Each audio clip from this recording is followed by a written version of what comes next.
आखिर हावड़ा ब्रिज को पूरे 12 बजे बंद क्यों कर दिया जाता है, जानने के बाद आप भी चौंक जाएंगे। और आखिर क्यों भारत पाकिस्तान और बांग्लादेश से लाखों टन कचरा खरीद रहा है, और कैसे इस आदमी ने प्लास्टिक के इस्तेमाल से पेट्रोल ही बना डाला, जानेंगे आज की वीडियो में। और आखिर क्यों स्कूटी के इन टायर्स को हमेशा छोटा ही बनाया जाता है, और आखिर कैसे ये शाओलिन मॉन्क अपनी उंगलियों से इन पेड़ों तक में गड्ढा कर देते हैं। ऐसे ही फैक्ट्स को जानने के लिए बने रहिए वीडियो के अंत तक। नंबर 1, कोलकाता का हावड़ा ब्रिज इंजीनियरिंग का सबसे बेहतरीन नमूना है, क्योंकि ये एक कैंटिलेवर ब्रिज है। मतलब कि जिस ब्रिज को सिर्फ एक एंड से ही फिक्स किया गया है और इसे दूसरी तरफ से किसी भी तरह का कोई सपोर्ट नहीं दिया गया है। लेकिन क्या आपको पता है कि इस ब्रिज को बनाने के लिए एक भी नट बोल्ट का इस्तेमाल नहीं किया गया? और क्या आप ये जानते हैं कि आखिर क्यों इस ब्रिज का आज तक कभी उद्घाटन नहीं हो पाया? और उससे भी बड़ा सवाल तो यह है कि इस ब्रिज को दिन और रात के 12 बजे दोनों ही समय पर आखिर बंद क्यों कर दिया जाता है? साल 1871 से पहले तक लोगों को कोलकाता से हावड़ा तक जाने के लिए हुगली नदी में से नाव से होकर गुजरना पड़ता था, जिसके बाद सरकार के निर्देशानुसार इस नदी पर 1528 फीट लंबे एक पीपे का पुल का निर्माण किया गया।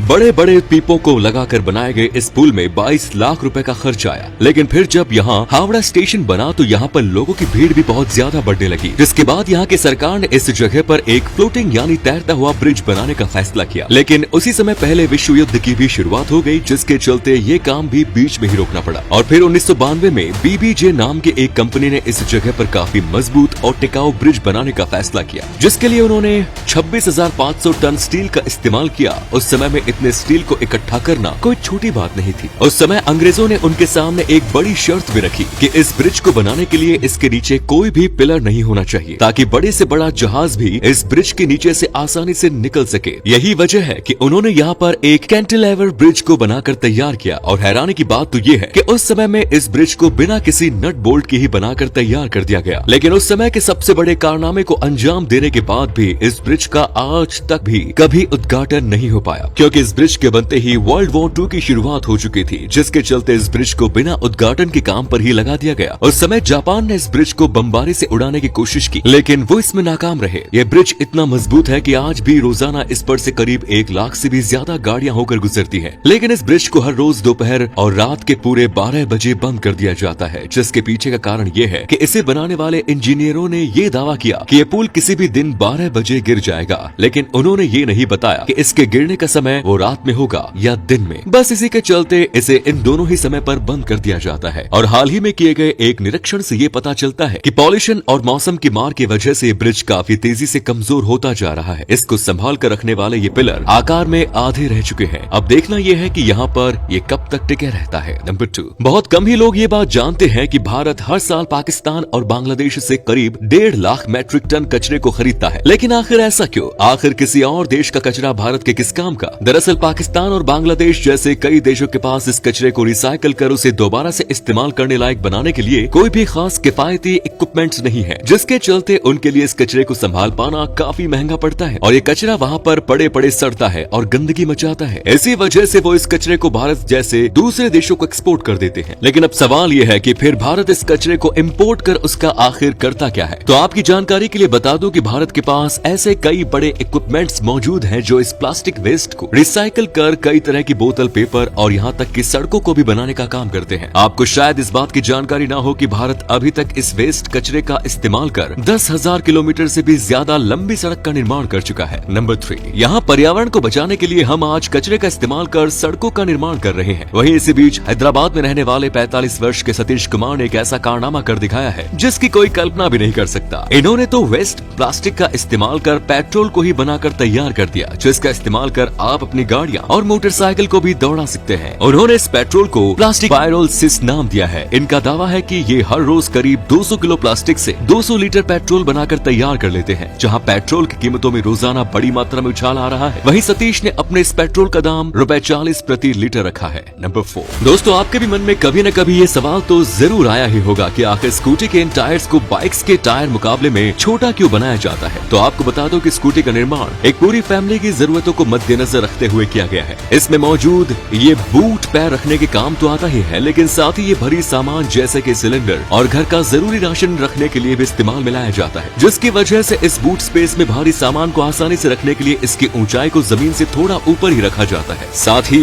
एक फैमिली को स्टोरेज कैपेसिटी की भी जरूरत होती है, जिसके चलते इसमें एक बड़ा अंडर सीट कैबिन भी बनाया जाता है और इस कैबिन की कैपेसिटी को बढ़ाने के लिए इसके इंजन के साइज को भी छोटा ही रखा जाता है। अब जाहिर सी बात है कि एक छोटा इंजन बड़े बड़े टायर्स को घुमाकर ऊंची चढ़ाई वाली जगहों पर ले जाने में असमर्थ रहेगा। इसके चलते स्कूटी के इन टायर्स को छोटा ही रखा जाता है और घर में मौजूद लड़कियों के कंफर्ट को भी ध्यान में रखते हुए इन टायर्स का साइज छोटा ही बनाया जाता है। नंबर 5, अभी तक आपने आर्मी के जवानों को दी जाने वाली टफ ट्रेनिंग को तो देखा ही होगा, लेकिन क्या आपने कभी एक शाओलिन मॉन्क को दी जाने वाली ट्रेनिंग को देखा है? एक शाओलिन मॉन्क के हाथों और उसकी उंगलियों को लोहे जैसा मजबूत होना बहुत जरूरी होता है, जिसके लिए उन्हें आयरन फिंगर ट्रेनिंग दी जाती है, जिसके लिए उन्हें अपने हाथों और उंगलियों को कुछ इस तरह से लोहे के इन ड्रम के बीच में से गुजारना पड़ता है और दीवारों जैसे हार्ड सरफेस पर अपनी उंगलियों को कुछ इस तरह से मारना पड़ता है। आप ये जानकर काफी हैरान हो जाएंगे कि ऐसा करने से उनकी उंगलियां इतनी ज्यादा स्ट्रॉन्ग हो जाती है कि ये बहुत ही आसानी से एक पेड़ के तने तक में गड्ढा कर देते हैं। तो उम्मीद है ये वीडियो पसंद आई होगी। अगर आए तो इसे अपने दोस्तों के साथ शेयर करना ना भूलें। धन्यवाद।